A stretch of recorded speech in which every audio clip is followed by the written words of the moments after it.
नमस्ते दोस्तों। Without wasting a time I will continue in Hindi.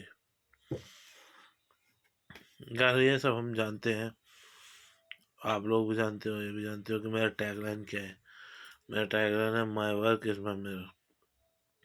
तो मुझे समझने में देरी भी नहीं करना चाहिए कि आप लोग मेरे जो कार्य जो मैं कार्य करता हूँ, चाहे ये हो गया, चाहे मैं कोई ना कोई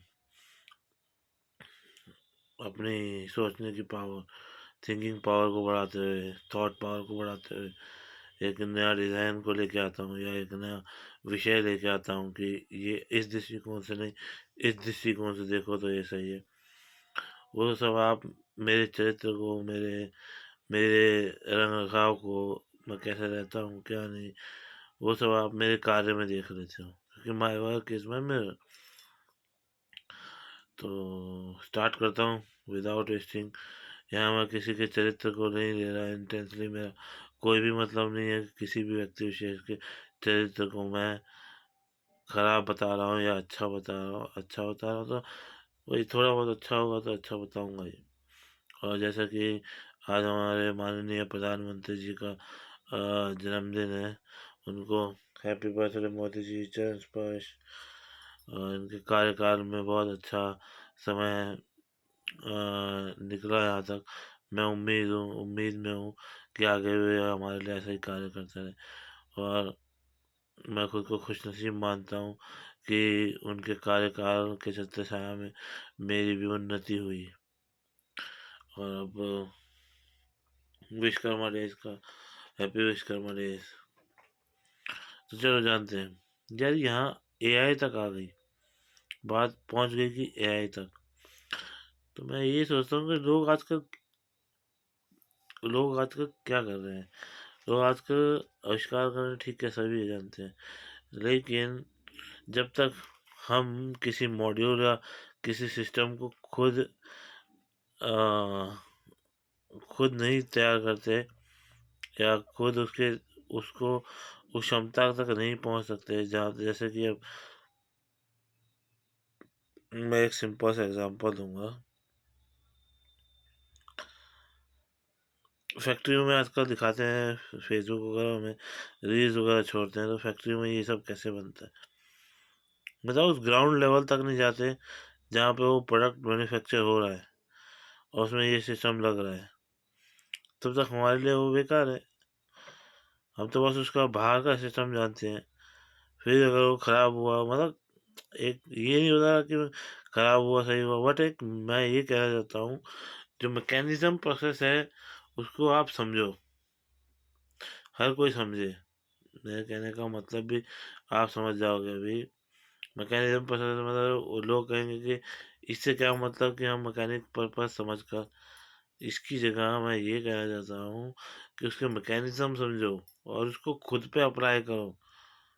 उसे अप्लाई करने की जगह वो तो अप्लाई करेगा ही, उसकी मैकेनिज्म क्षमता को अपने शारीरिक क्षमता से जोड़ो। जैसे कि अब मैं बताता हूँ आपको बेस्ट एग्जाम्पल। बिहार का एक लड़का है जिसका नाम है ताजन, अभी अभी नया फेमस हुआ है। रामदेव बाबा के साथ वो उनके शिविर में रुका हुआ था। और वो ताजन है, उसके फादर अखाड़े में से है, तो वो भी अखाड़ा करता है और दिन भर का रूटीन करता है। वो एक बाइक की जो स्पीड है उसको भी क्रॉस कर जाता है। तो बाइक पे बैठा हुआ व्यक्ति मूल्यवान रहेगा कि वो मूल्यवान रहेगा। वो तो बाइक पे बैठा है और चला रहा है, उसका कोई मैकेनिज्म फंक्शन या कुछ काम नहीं कर रहा, बॉडी पार्ट बस, हाँ ठीक है, देखने में रह रहा है। लेकिन वो व्यक्ति ज़्यादा अच्छा है कि वो व्यक्ति ज़्यादा अच्छा है तो गाड़ी और बाइक पे बैठा है, बाइक को भी पीछे कर रहा है वो। ये है मेरा कहने का मतलब ही यही है कि अपने आप को मैकेनिज्म बनाओ। हम आजकल डरते हैं, कंजस्टेड होते जा रहे हैं हम फैसिलिटीज से, इन सब से। जबकि हमें सुनने को मिलता है, मेरे फादर अभी भी कहते हैं, तूने तो जितना खर्च किया मेरे पे, उतना अगर मैं खर्च करता तो मैं पता नहीं क्या बन जाता। पर ठीक है, हम वो कहते हैं कि मैंने 7th क्लास में चप्पल पहनी।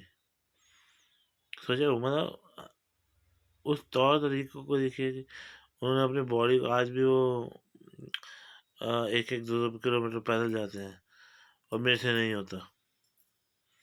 ठीक है, मेरा जो देखो 4 चरण में तो बाँट रखा होता है। बाल अवस्था, युवा अवस्था, यौवन अवस्था, वृद्ध अवस्था। अब मैंने वृद्ध अवस्था में पहली बार तो कदम रख ही लिया है। मेरे 3 चरण तो गए। तो आप बस उस एग्ज़ाम्पल को समझिए जो मैंने आपको दिया है और देखिए, समझिए। एआई कहीं नहीं गया। मैं ये नहीं कह रहा कि टेक्नोलॉजी आ रही है तो बेकार हो रही है।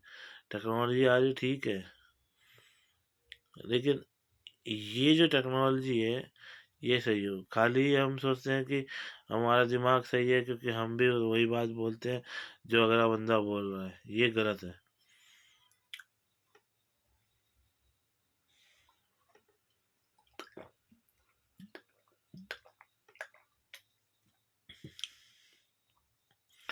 दो टाइप से रही है।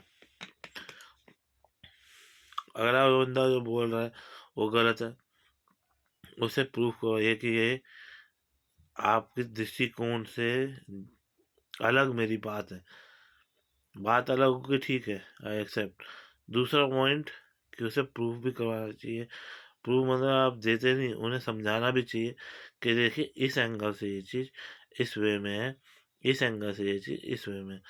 तो ये बात आप रखिए या नहीं रखिए, ये आपके हाथ में है। मतलब रास्ते अगर 2 हैं, तो दोनों का पता होना चाहिए एक व्यक्ति को। इस रास्ते का खाली नहीं पता होना चाहिए कि अब उसने पूछा कि इनमें से कौन सा 2 रास्ते हैं। इनमें से एक रास्ता था रामपुर, दूसरा जाता है किशनपुर या लखनपुर, या किशन बोलूँगा तो तुम कहोगे फिर कुछ और। एक रामपुर जाता है, एक लखनपुर, तब भी राम लखन होगा, चलो ठीक है, जो भी है। रामपुर और लखनपुर। अब तुम जाते हो कि एक व्यक्ति आया तुम्हारे पास, उसने कहा ये कौन सा रास्ता है? अगर तुमने कहा ये रास्ता तो मुझे पता नहीं, आप कहाँ जाना चाहते हो? वो कहता है कि लखनपुर रामपुर। तो कहते हैं ठीक है, ये रास्ता सीधा सीधा जाएगा। तो उसे जब पता ही नहीं है कि ये रास्ता कौन सा है, तो ये शायद गलत दे सकता है। बस मेरा कहने का मतलब यही है।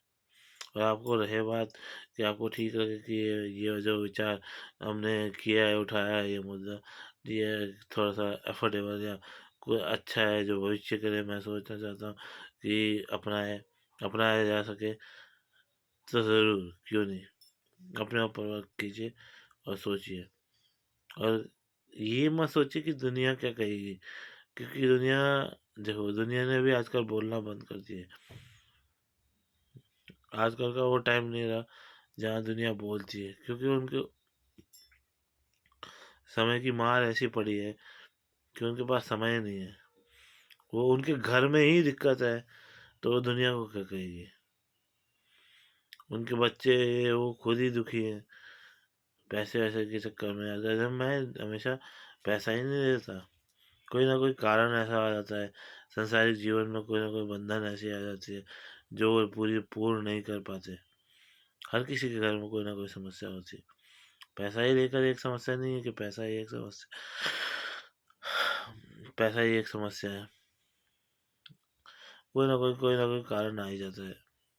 तो मनुष्य वैसे ही अपने परिवार में इतना सुखी है नहीं। हर कोई कुछ ना कुछ बंधनों में बंधे हुए हैं। तो उनके पास समय नहीं रहता कि वो दूसरों को सोच सके कि यार उसके घर में क्या चल रहा है। आज पहले ज़माना कि दूसरों के घर में जाग करके अपने घर में काम किया करते थे। अब तो दूसरों के घर में बैठ के अपना समय व्यतीत किया करते हैं, अपने दुखों को बांटते हुए। चलिए, और ज़्यादातर अपने अध्यात्म को स्ट्रॉन्ग कीजिए। मैंने बोला मेरा एक शरीर और एक आत्मा दोनों बढ़नी चाहिए। तो उसके लिए अध्यात्म अध्यात्म की तरफ भी बढ़ाइए। हमारे जो जितने भी ग्रंथ है, पुराण है, कुरान है, या जो भी है उन सबको पढ़ा कीजिए। पढ़ा करने का जैसे मैं और टाइम नहीं मिलता तो आप कभी ना कभी समय निकाल कर उस पे एक दृष्टिकोण दीजिए, जिससे कि अध्यात्म आपका स्ट्रांग हो सके और आपकी आत्मा स्ट्रांग हो सके। से हर हर महाकाल टू मी। ओम जगदीश।